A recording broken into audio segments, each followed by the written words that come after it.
Just take your seats, make yourself comfortable. And to open up our panel discussion and to enlighten us about the term that I heard for the first time in my life. I have no idea what it means. The term is Qualificiency. Did I say it right? Qualificiency. That's right. I invite the CEO and a managing partner of Kleinmann and Consultants, Mr. Peter Kleinmann, to tell us what the Qualificiency actually is. Please applause us.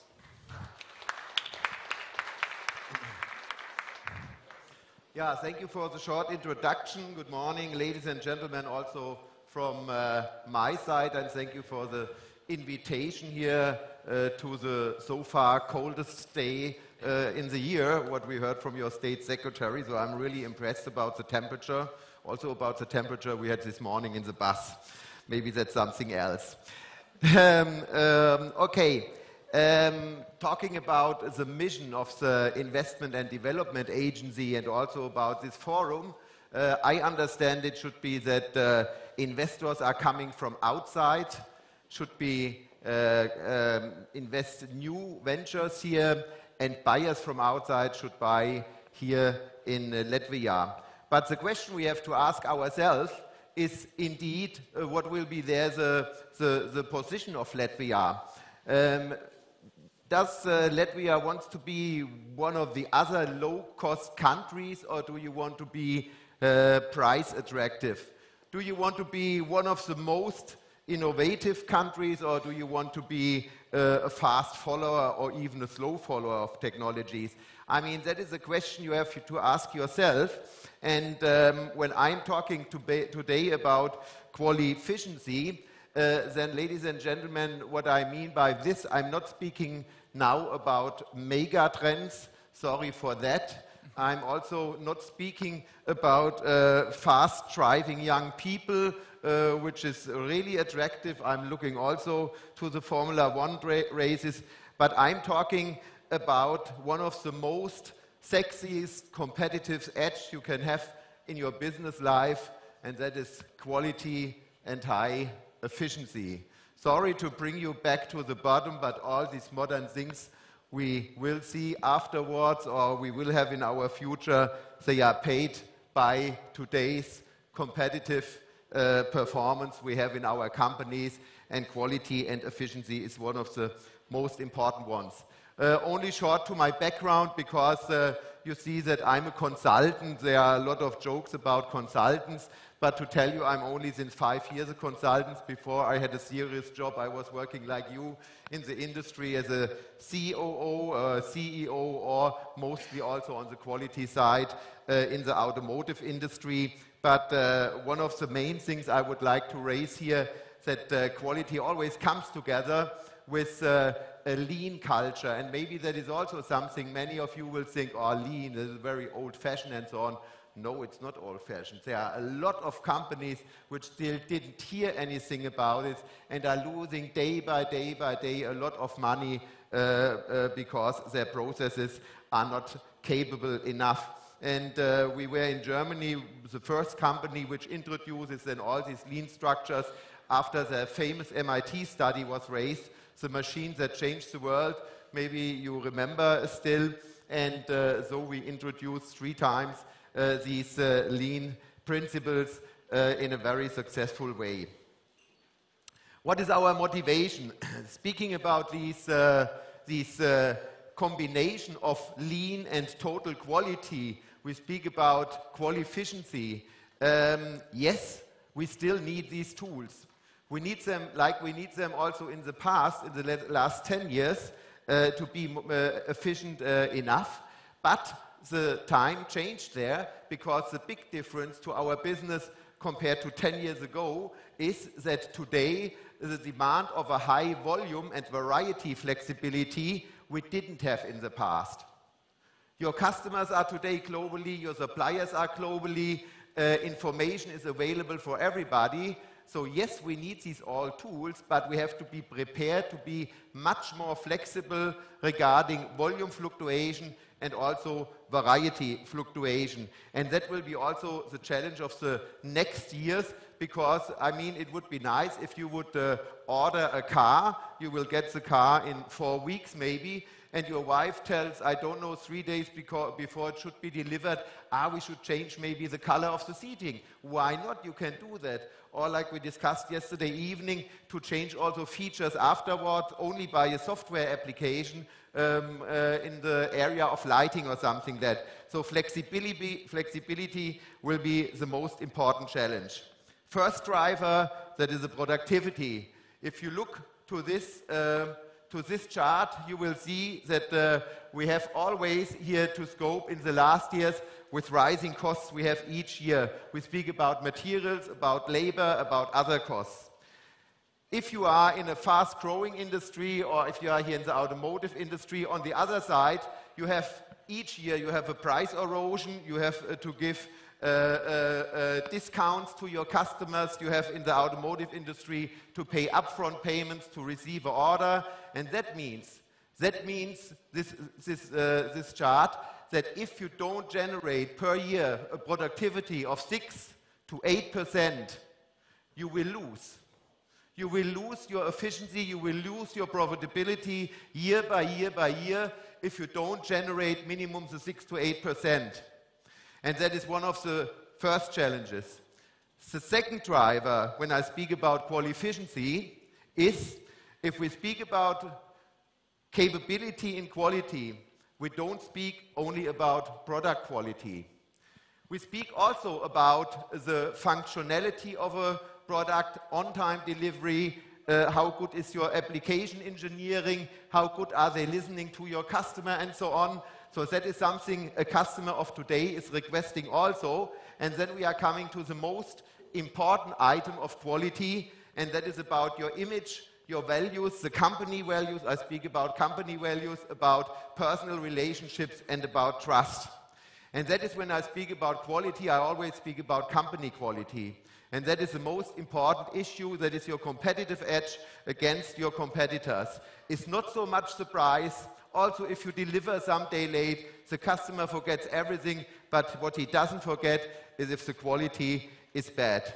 Speaking there about the image, especially, that is some kind of investigation which is showing very easily that for the end user, it is more than 50% important that the supplier has a good image.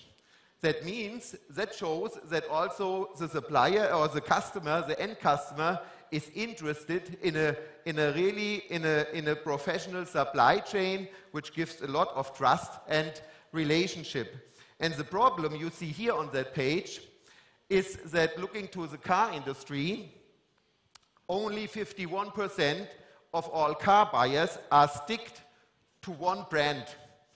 So the grandfather bought a Mercedes, the father bought a Mercedes, and therefore they will buy also a Mercedes. Doesn't matter why, but they are doing it. 35% of all car end users are satisfied with their cars, but have no brand loyalty. What does it mean? That they are happy with their car. You know, the car has no breakdown, it's functioning all the time. But on the other side, they could change the brand afterwards. And why? It is more the emotional quality of our products. And you have to think about, I mean, that is the example of the automotive industry, but you have to think about why could it be that your customer is changing to your competitor? In the automotive industry, it can be that you are sitting not very comfortable by yourself, or the sound of the switch is not very nice, or something like that. And really the risk is that you are losing customers not knowing why you lost them. There was no complaint, there was no written letter to some. They are changing the brand and they are going somewhere else. And that is one of the most important reasons why company quality is so important. Coming back to our example, saying, okay, we have 51% of regular customers which are always buying your product. It can be that 49% minus X, you can lose. That means on the other side, if you want to fill your factories, you have then to convince on the opposite new customers and to attract them to your product and to your company. Knowing for a car producer that to keep a regular customer costs in average between 300 and 500 euro, but to attract a new customer to arrive costs more than 2,000 euro, you can really easily calculate how dangerous it is if you are losing your customers because of issues you don't know why you lost them. And therefore, again, I repeat myself, speaking about quality means always speaking about company quality and not only product quality. How can you commit yourself to be 100% customer oriented? I mean, it's an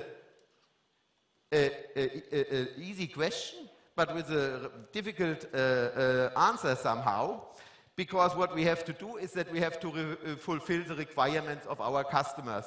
That is easy. If you go today in a restaurant this evening, I mean that the food tastes good, that it's clear on the bottom and so on, that is what you expect normally. But how should you attract, as the owner of the restaurant, customers to come to you and not go to the other one which is beside? You have to do something more. You have to know the needs of your customers. Maybe also you know the needs which your customer doesn't really know today. You know the needs from tomorrow. That means you overachieve his requirements. And if you are really good, then you know the wishes. Then you are doing more than your competitor, and you surprise your customer about that. And that is why you can be 100% committed to customer and to your customer. That is an example, that company Lands' End. I took it because I was impressed already many years ago. They started with that issue, and you know they are writing there that you can buy a t-shirt or something else, and then after a time you took it 5 times, 6 times, you are giving it back to this company and you are getting your money back. You don't have to explain why you are giving it back. It also doesn't matter that you are using it or you have used it. They give your money back. When I gave a presentation at a big car producer in Germany, they had also some leadership meeting, and there was an evening speaker. I showed also that slide to them, and I told them, why do you not give the chance to your customer if he is using your car? After, let's say, 2 to 3 months, the customer can come and give the car back to you and say, sorry, but maybe it was a wrong choice. I would take another brand.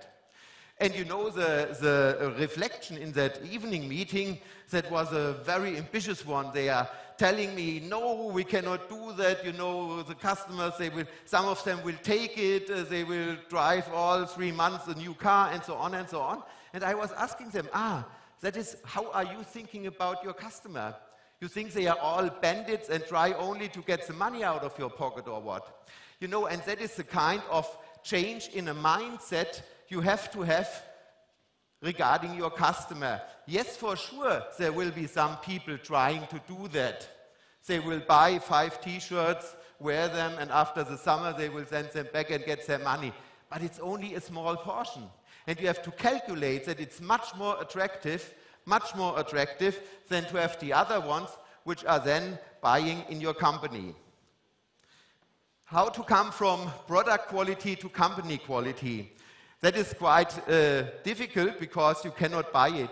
You cannot buy some machine or equipment and then, you are coming to company quality. Why? Because you have here all these internal processes and on this small battlefield, which is somehow in a company, you know, where everybody wants to win. How could you then achieve that your company is really customer and Qualificiency oriented? First of all, you have to really change the mindset of your people. Each employee has a supplier, each employee is a customer, and each employee has a product. If you are convincing your staff And it doesn't matter whether you have 10 people in your company or 100 people or 1,000 people in your company. How brilliant would you be if you could convince everybody in your company to think like that? Not only in the production. I speak also about the bookkeeping, about the purchasing, about the development and so on. Ask your people, ask your staff, who is your next in the supply chain? Who is your customer inside? Did you ask him what he wants from you? Is he happy with what you delivered to him in the last time? These are the questions you have to raise in your company to improve the qualificiency. Important is also to have another kind of organization. At the top of your organization is always the customer. He is the most important box you have in your organigram. That could be the end producer, that could be a final customer, that could be a dealer. The next added value level, yes, these splendid engineers thinking in, I don't know which scientific ideas, they are also important. But the money today is earned in your factory. The thousands of people which are standing there at the machines, which are producing your products, they are today earning the money we are spending for other things. And if they would not be able to produce in the added value level, serviced here by the service level and also managed, okay, by some kind of managing board, then this company would be not successful. Therefore, think about, not your CEO is on the top of your organigram. Your customer has to be on top of your organigram, because he has the money he wants to have. Also, you need a lean and quality-oriented culture. That means at the top, everybody from the top must be not only convinced, you know, he must have this mindset that we have to have a lean and quality culture, together with the right strategies, and leadership is one of the most important ones.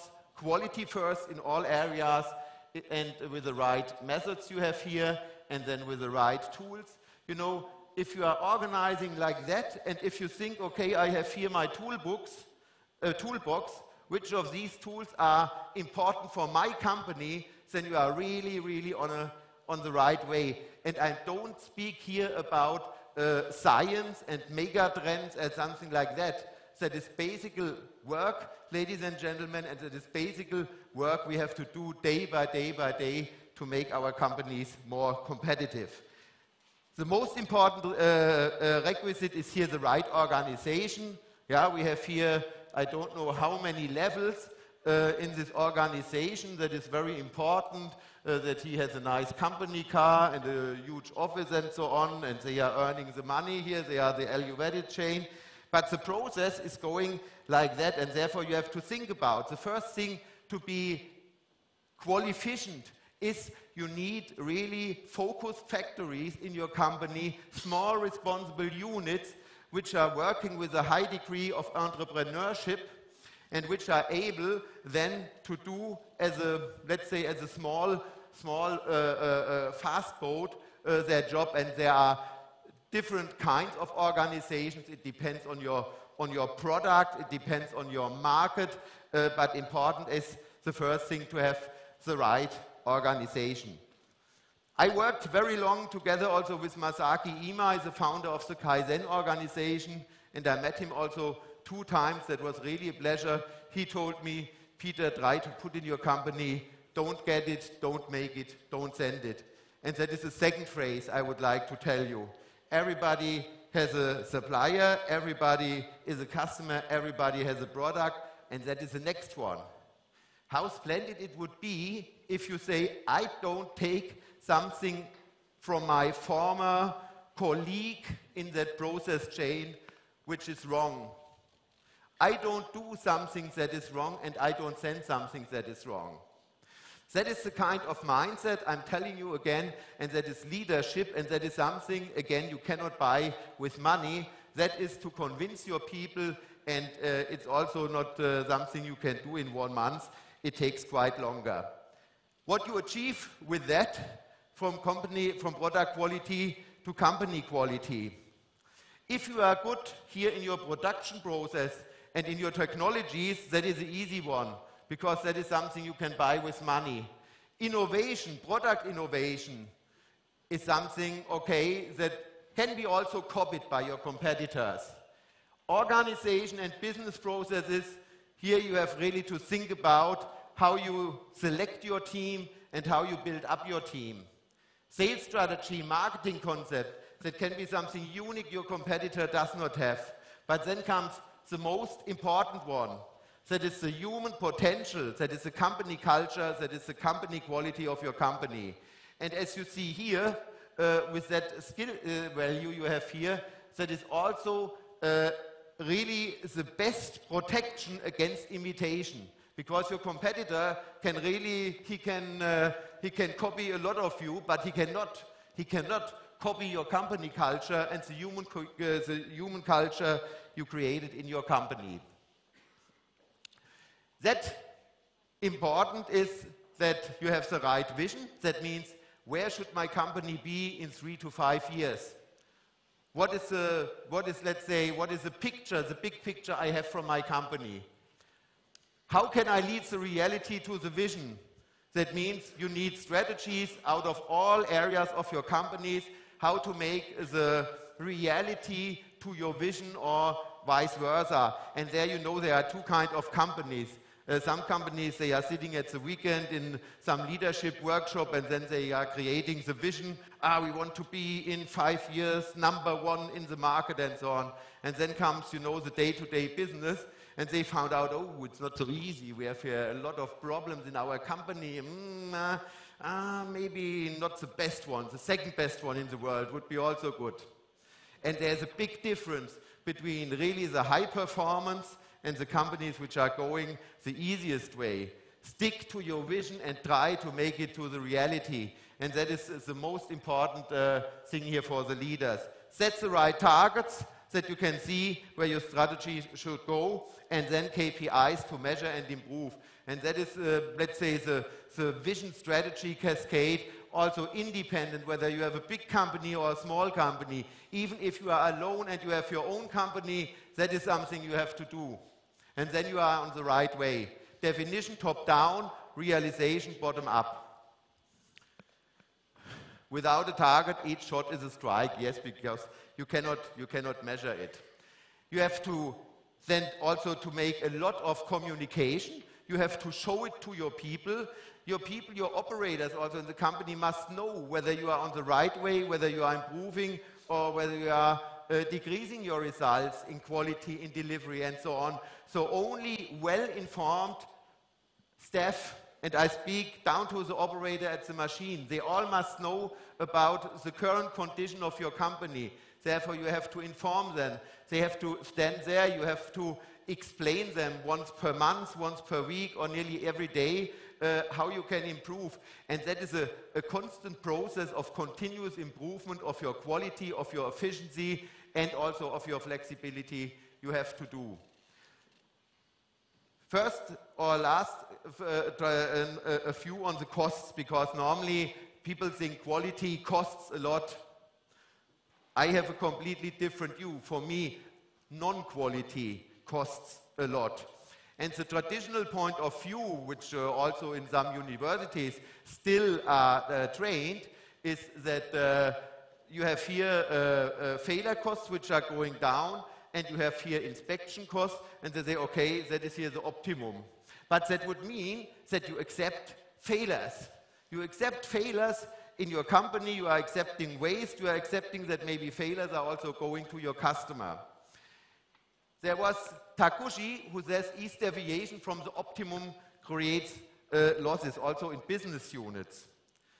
Then the target must be to do each step you are doing not as good as necessary, you have to do it as good as possible. As good as possible. Why? Here is a small, maybe not all of you are familiar with such things. Think about that would be the final product, and each of these components, A, B, C, D, are fully in tolerance. Everything okay. You measure this part, this part, this part, this part, everything okay. But on the other side, you have these components, and all are as good as possible. As good as possible. I ask you, what do you think? Which 5 parts are fitting better together? here the left ones or the right ones. Which product at the final end will be better for your customer, and he will feel that you have the better end product? That will be production B, and therefore the message must be as good as possible and not as good as necessary. Yeah, that is Takuchi. So, and that shows also that diagram, that the optimum of total costs you have if your deviation costs, if the deviation costs are on the most, on the bottom line. Here also for the CFOs here in the forum can see exactly in which areas quality is influencing your P&L statement. So there are a lot of areas where quality is influencing the profitability of your company, and therefore also the wording about qualificiency, because that always comes together. And why does company quality and continuous improvement fit together? I told you that I deal my whole business life also with a lean concept. I mean, some of you will know that diagram always. You know that you have your product cycle, then you make innovation, then again your product cycle, innovation, because innovation is also the only moment when you can sell a higher price to your customer. But if you do the same thing while between your innovations, you are improving your processes over the time, you are much successful, and to close this performance gap, you have only one way to improve month by month, week by week, day by day, your total processes in your company to reach the right qualificiency. I think I'm a little bit over the time, therefore the zeros are here, therefore I will skip that chart and coming to an end. So that is what we are calling the TQM model. I don't want to go too much in detail, but again here regarding quality, the right strategy, then the right also mission and the right tools will bring you there forward, and that with the right organization we have here, but that would go a little bit more in detail, which enablers you need also, that is leading then to the end. Important, and we heard it already today, important is the mindset, important is the openness to change. You know, I heard many times in my business life, oh, that doesn't function in our company. Oh, we tried it 5 years ago, but there it does not work, and so on and so on. You will always have these 10% of negative people in your company. Don't listen to them. Listen to the 10% on the other side, which are happy to change and willing to change, and start with them the change. Have small success stories at the very beginning, and then make these success stories transparent to the other ones. And this 10% will grow. And if you have at the very end, if you have 80%, 85% of followers in your company, which are following your continuous way of improvement of qualificiency, then you did really a good job as a leader. Okay, these are the areas we are dealing with and our customers. And that's it. Thank you for listening, and yeah. Thank you very much, Peter. Thank you very much. Take your seat. Yeah. Thank you. And as our second speaker from this superstar, I'd say, panel discussion, I invite a person with I think a great mix of technological and business experience and knowledge, and who worked for the, am I right? You worked for the European space industry developing the robotics for space. Is that true? Yeah, so I invite for a little presentation the forward CEO of Flanders Make, Dirk Torfs. That's the clicker. Yeah, please applauses. Thank you. Thank you very much for the introduction. Thank you for inviting me. So I think a lot has been said about digitalization, transformation, productivity, efficiency, and so on. I think in this area, I think we have a lot of challenges ahead of us, and that's also the reason I selected about robot-human interaction as a topic, because finally, in creating agile systems, continuous improving systems, we need to be using all the technology which is available today and also tomorrow. So Flanders Make as an organization, we are called a a research organization or a research technology organization, matching, first of all, academics with industrials. I think the key of this organization is collaboration and putting the right agenda on the topic of the research, and that's also how we try to help companies in order to improve, to be globally competitive, and to be competitive in a world that is changing and that's constantly changing. The markets we are serving today, or the local industry, but also working on a European scale, we are serving is first of all automotive industry. You have heard already a lot about it. It's also a big sector here.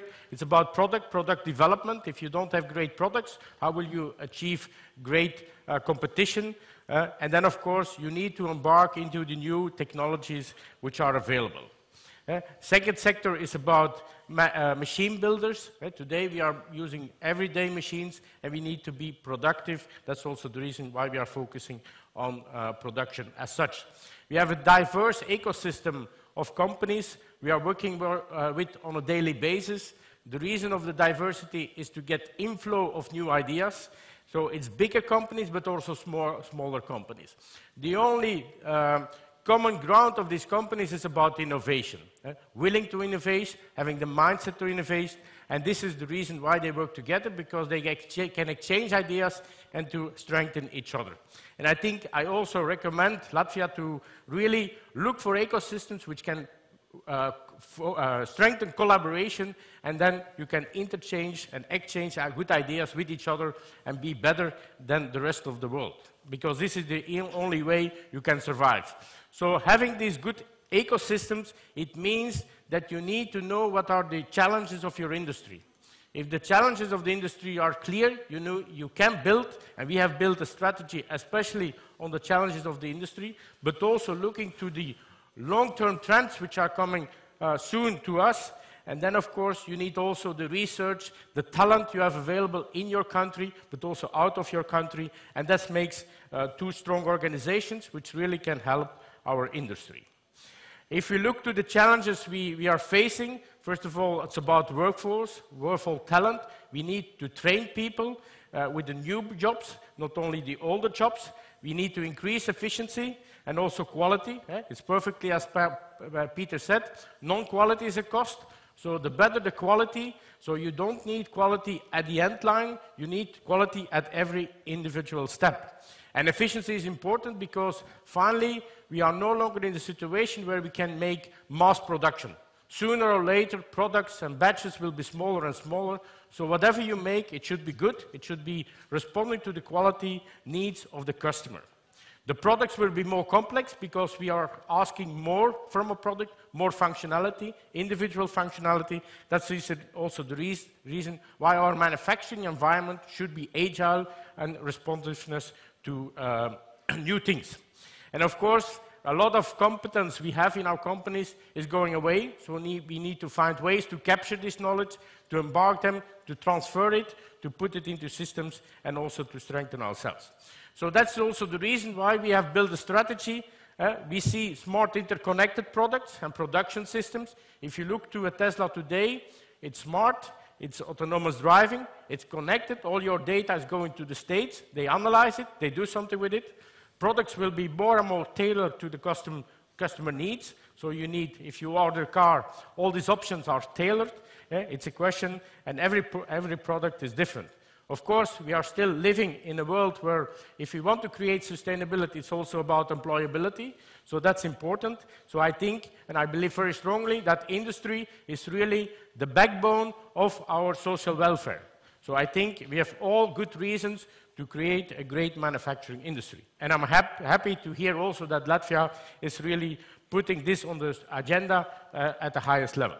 So if we look to production of tomorrow, we think, of course, we are working in an environment which is used to be safe and robust, so it has to work, and it has to work all the time. And before, we used to put a fence between the robot and the human operator. In the future, we will see that these fences will disappear, because we have systems, we have robots, which can cope with collaborating with persons. This creates agility, flexibility in our production, and we should find ways in order to use this adaptability, because every new product, every customized product requires a new way of manufacturing, so you need to be agile as such. If you look to robots, why are we still using the highest skilled people to just program these robots? We believe with intuitive programming we can do it differently. So lower skilled people can also start programming these robots. And we see it starting up today even at some places. And if you look to the long future, then in the end, I think factories will no longer be dedicated to one product, but a family of products and multiple products. So you will have a kind of a network factory, and then of course you need to be very adaptive, agile, in order to create a work cell. Within the cycle time, you change the work cell, change the tooling, and have a new product to be made on the same installation. So if you look then to, you have first of all the humans, you have the automation, the robotics, the world, and so on, but you have to find an optimum. The robot is very good in repeatability, reliability, and so on. The human is very good in flexibility. And in combination these two, and this combination will be different for every individual product, you have to put this into your production line, then you can create an environment which is very good in order to cope with the future trends. So one of the things, what you see here is the research we are doing, is try to let people demonstrate or show the robot how the movements are, and then we use the technology to optimize this motion for efficiency, for speed, for avoiding collisions, and so on. So this is the next trend where you go away from the traditional programming, but find out a new programming, and that's mainly goal-oriented. If you say, I need to take this glass, this will be the task subject to the robot, and the robot will execute it. So you will no longer say, go from A to B. You say, okay, this is a glass to be picked up, just pick up the glass. This is a new way of formulating the task. If I look 20 years ago, we were doing the same for the space agency. Because there, you don't have a direct connection, so you cannot start programming, so you need different ways to do it. And so now we see it also in the industrial world coming. Secondly, if you have the collaboration between a human and a robot, you can start sharing the task between the robot and the human. So if you have a heavy piece, you can ask the robot to carry it, and the people can just do the other work. So this is also in defining the task and splitting up the task, this is also important. You can see also a small video later on about this task to be executed with gesture control and so on. So we have an example at the Audi factory in Belgium where we do the assembly of some cars or the gluing of some cars with some gesture movement. Where finally it's a 4 doors or a 2 doors car. So this is gesture controlled how we interact with the robot. That can be done today because the vision systems are very performant today. If we look to operators, every new product is a new product, so you need also to get rid of all the paper in the factory. Okay? If the product is new, is different, is tailored, is customized, you need every time a new instruction for the person. So we are working very strongly to make all the instructions digital. And having this digital infrastructure, instructions, you can also tailor it towards the person. If it's a junior person, you can say, I give a lot of information. If it's a senior person, I give less information. Secondly, if you set up these systems, you can inform the operator, but you can also take the knowledge of the operator and embed it into the instruction, such that you help your colleague to do it better, to do it faster, to have a higher quality. So we see in concrete cases we do with industry an efficiency increase of about 10%. Also, the operators are more satisfied because they get information when they need it at the right level, and also the quality is improved. So I would say, if I come back to the previous presentation, it's about efficiency, it's about satisfaction of people, and it's about quality. It's exactly the same. So how do we do it? So we have a consortium of companies working together to get it implemented into the factory. First of all, we see what products need to be made, what are the instructions, we will digitize it, but also couple it to the ERP system, MES system, that you have really a close interaction. So in interacting with these companies, executing this together with the companies, we get a lot of information how we have to set up these systems in order to have good digital instructions, take into account the competence matrix of also the people on board. And it also helps in training the people. You see, in a bidirectional way, we can make work more workable or more enjoyable for the people. And this gives a lot of benefit to the company, because more motivated people means better quality and higher productivity. So this is the testimonial of Picanol, a weaving company, globally active, top machines for weaving, and they introduce a lot of new products. A lot of new products means a lot of new instructions. So you need to be fast in order to get this on the production floor. That's also the reason why digital instruction is creating a lot of benefit for them. So the return is about the operators, it's about new assemblies, introduction, the fast introduction of new products to the market.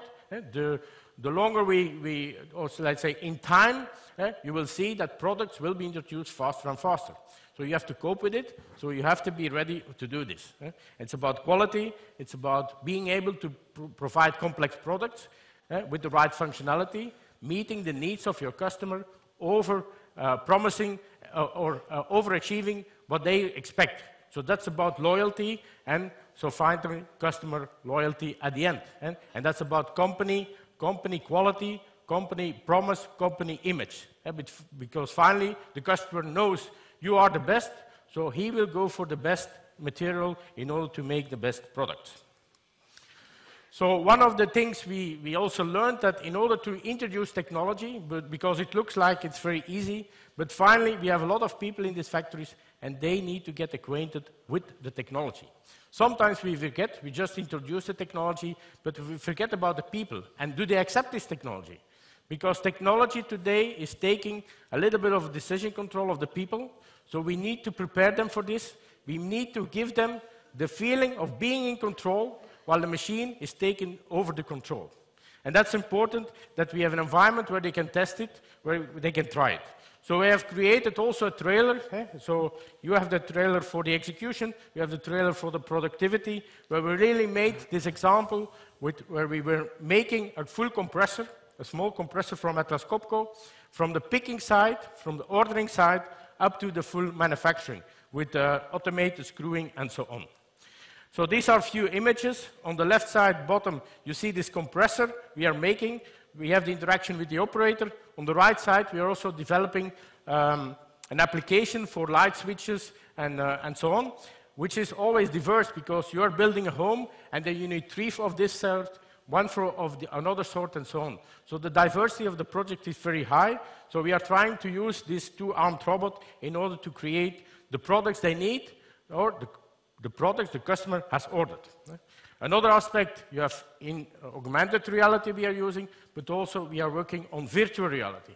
Because once the product is designed, you can already train your people in order to assemble the project or the product. And this means we can prepare them for the difficult task, we can split the task over the time, and this also creates work satisfaction.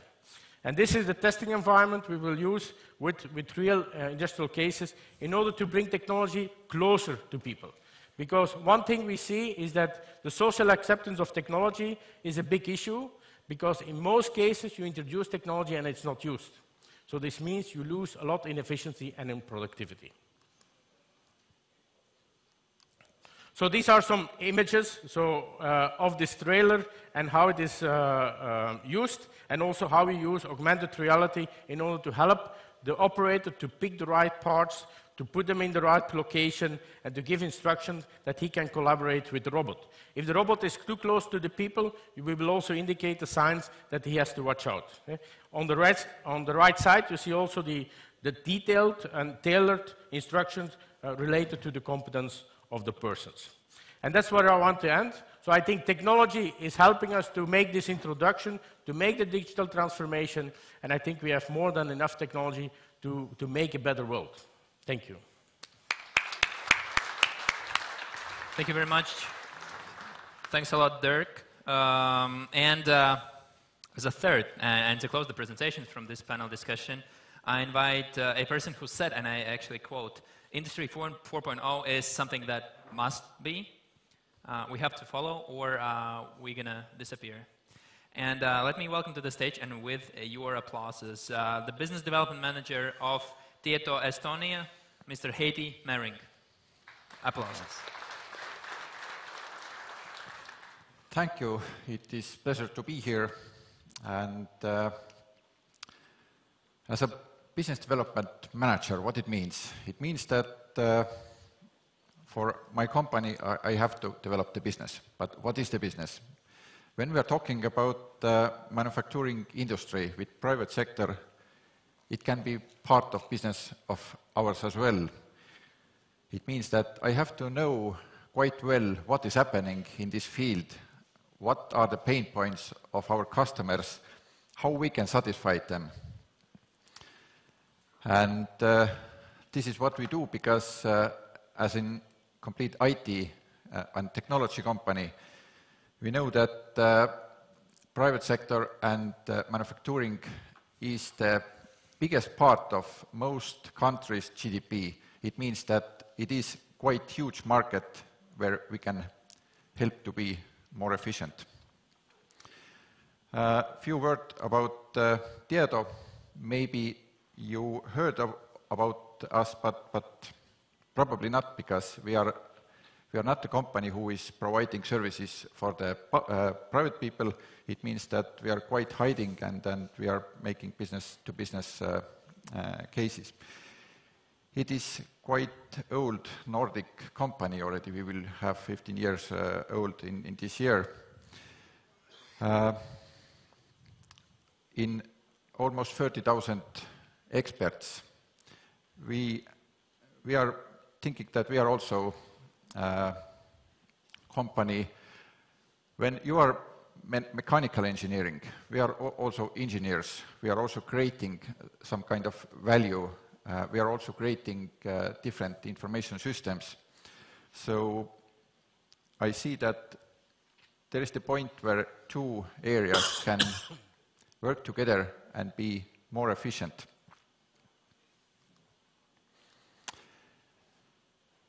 We are quite well represented in Baltic as well. We have 300 people in Estonia, a little bit more in Lithuania, and a little bit less than 1,000 experts in Latvia. It means that it's quite a big power to create value, to create different solutions. But still it's quite usually not enough, because people and experts are they who are creating value. Number of people usually don't show exactly what you can do, what is your benefits, what you are capable for. And this is the reason where we also cooperating with many other companies. We are participating in ICT cluster projects, and one of our projects that I will explain a little bit later was also together with many industry companies. What is happening there?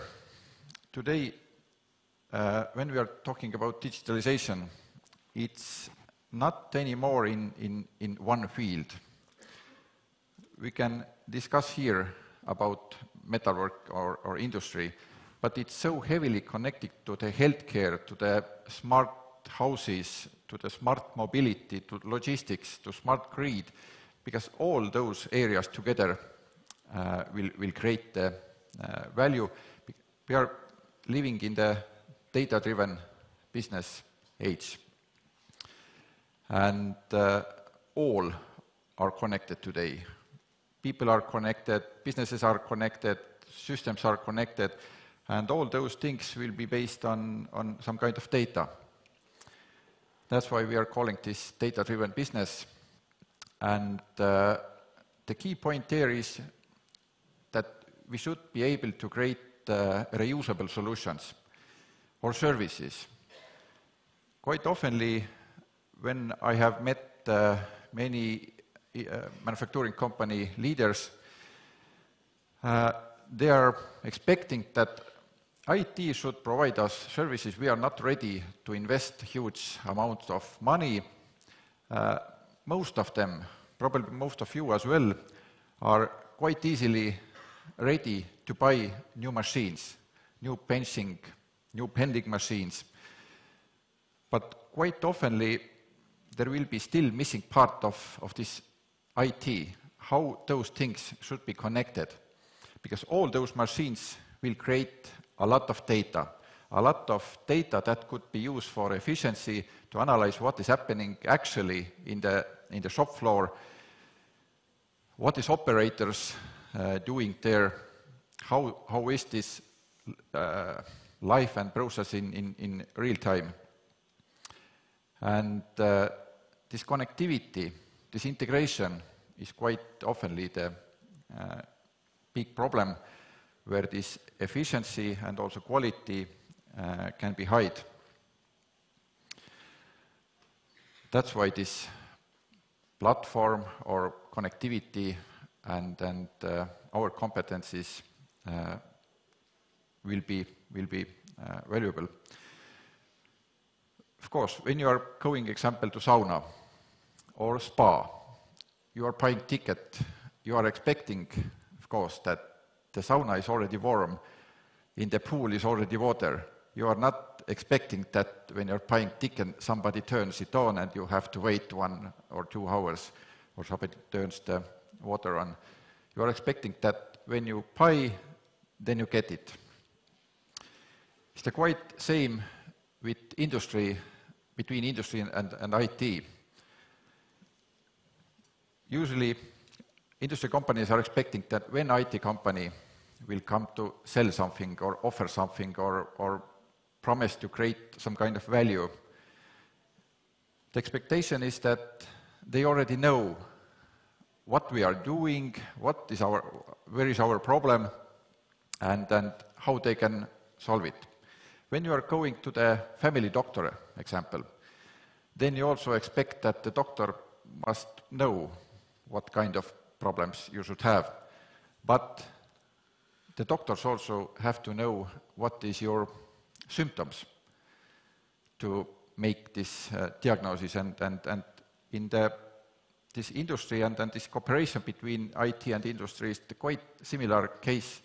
We have to analyze, you have to trust us, then we can make diagnosis and say how much value you can earn or where is your pain points and problems. This is quite sad picture actually, because it shows our added value in country level.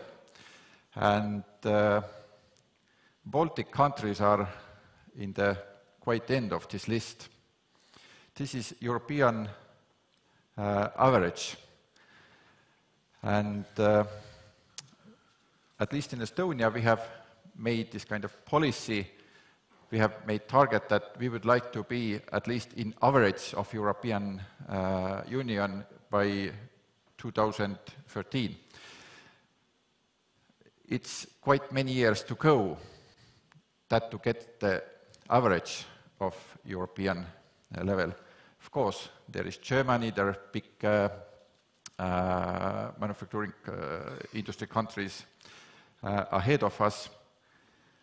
But we have found that the biggest or easiest way to go is the digitalization and connectivity of all kind of assets, all kind of possible data. When we have invested pain points of the market, there have been many companies, and the problems are quite similar. We split them by 2 parts. One is manufacturing companies who producing something, they are using machines. And second one is machinery companies who are selling machines, who are maintaining machines, and what are those 2 expectations. From TIETO's perspective, there will be use in both ways is using the same solution in a little bit different ways. In manufacturing today, most of countries have biggest issue, the workforce efficiency, also to find qualified workforce. But most companies are saying that the planning is the biggest issue. Forecasting views, flexibility of change orders. It doesn't mean that you don't know what you have to do after 2 weeks or after 2 months, but it's quite hard when some order will skip it and you have to move your orders a little bit earlier. This will be the biggest chance. And when you skip the one order, then there will be empty time, and which will create inefficiency. Then, of course, digital internal and external communication. We can talk about communication between machines, between people, between different management level. It can be improved. And also, sales have the same problem, because most companies' sales cannot make this kind of promise, is this part ready after a week or not, just in case they will add many days or weeks. So there is a lot of hidden data, and it can be improved. But when we are talking about machinery, it means companies who are selling different machines. Of course, they have also workforce efficiency. They might have cost savings because they don't need to drive anymore so oftenly to the customers. They can control the market, the machines in over the internet. They have also hard to find qualified people, so they can use existing people's more efficient way. Usually they are missing overview of usage. They don't know how their customer are using machines, what they are doing, and between manufacturing and machinery companies there is always the issue that the maintenance of machines, it's not good for production company because they would like to produce. So to plan those hours then when the machines are down need to be quite a lot of time ahead. Missing remote maintenance and sales planning, of course, it's also related, this kind of overview of usage. And of course, too many old machines. I think this is also Latvian problem that within last 5 to 10 years have imported a lot of old machinery from Central Europe or Nordic countries, which will be too old already, and it's quite hard to connect them to the one environment. It's possible, but you anyway have to add different sensors there. There will be problems also with new machines, because most of machinery companies will also develop this kind of systems that will allow the long-term maintenance and connectivity, but those systems are closed, and it's very hard to combine with different machinery the data, because the manufacturing company should have many different softwares there. It's hard to combine, it doesn't connect to the ERP software, so you are missing the big picture. And here we see our potential to negotiate with machinery companies and to offer one platform for different machines. This is the small example of this connected services that we would like to promote.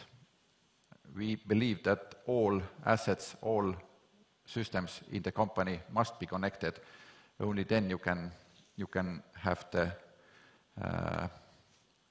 big, good enough vision about your processes, and you can plan actions. There is quite big part also detailed planning, automated software, because what is planning? Planning is that production manager every day collecting to the same room to discuss what we have to do in this day, and when they will left the room, it doesn't work anymore because some guy doesn't be in the work, some machine was broken, so problems will start, and after that the plans doesn't work. That's why this kind of automated plan, and well, computer will do the whole mathematics, will solve the problem, and you can just follow the plan as it should be. We have made this kind of 5-step of full stack of platform as a service. Of course, first is to connect all machines, to read all alarms, to make decisions, to be preventive, to prevent all kind of stops in manufacturing process. There will be customer support and service desk when we have, where you can call or ask if you need help with usage of different machines, or you have any questions. But shortly I will describe one pilot case that we made in Estonia. The company name is Hürles. It's a Finnish-owned company that have in Estonia total company. They are sheet metal processing and assembly company, so it's quite average Baltic manufacturing metalworking company. They have CAD/CAM production, mainly Amada Salvanini machines, and turnover about 5 million, 18 employees, and quite new company with new machines. It means that they are following lean principles. They should be everything in maximum efficiency. But we made quite detailed analysis of those processes, and we still find 40 to 30% can be more efficient, because even they have new machines, every process is very well designed with ISO, with lean principles. They still need to make overwork, work in weekends to fulfill customer expectations. So all those small things are creating a lot of overcosts that you have not planned when you're making deals with the customers. And it creates low efficiency of production. The aim of there is to be more efficient and to find this 40% of profitability with current resources, which should be normal, because when you are comparing 80 workers and 5 million, basically these 80 workers should be create almost 10 million. So there must be different ways to make business. Currently they can have 48 hours forecast, and one of the problems was also to make decisions, because information is paired between many different softwares, which should be quite familiar, I think, quite many companies here as well. And it creates low flexibility to make changes of production and lower usage of resources. Of course, there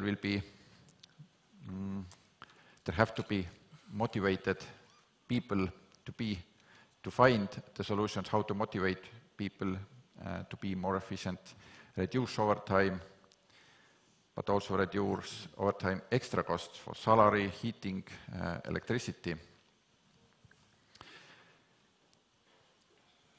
There will be also other challenges when we are talking about digitalization. Of course, this is simplicity and security. In one side is simplicity, but the simplicity have to be in secured way. Advanced planning that I mentioned already, production orders handling, and the issue was also from drawings to warehouse, where we put small component, also small app that will allow us to send information from CAD or calculation from CAD software that they will make from bill of material directly to ERP. It means that it will happen just with one button push. But there is also technical challenges, machine integration, different vendors, shop floor, data exchange. It have to be secured, there have to be fixed IPs, and there is also different platform integration because all those machinery companies are providing their own platforms that should be connected. Heidi, I'm sorry, we are running out of time. Can you wrap up the presentation? Only few slides. Sure.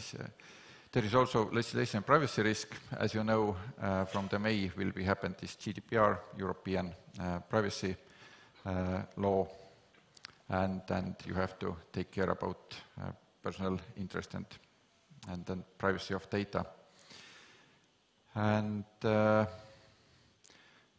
conclusion, the most important part from there is ERP, of course, that need to be for baseline of business processes, advanced planning solution that allows to automate the planning, of course, overall efficiency solution that will collect the big data from machines, CAD/CAM integration, and quite important part is also to simple user interface for those operators who are working from the shop floor, and basically from there the most important information will be great. So it means that for operators must be easy usable solution.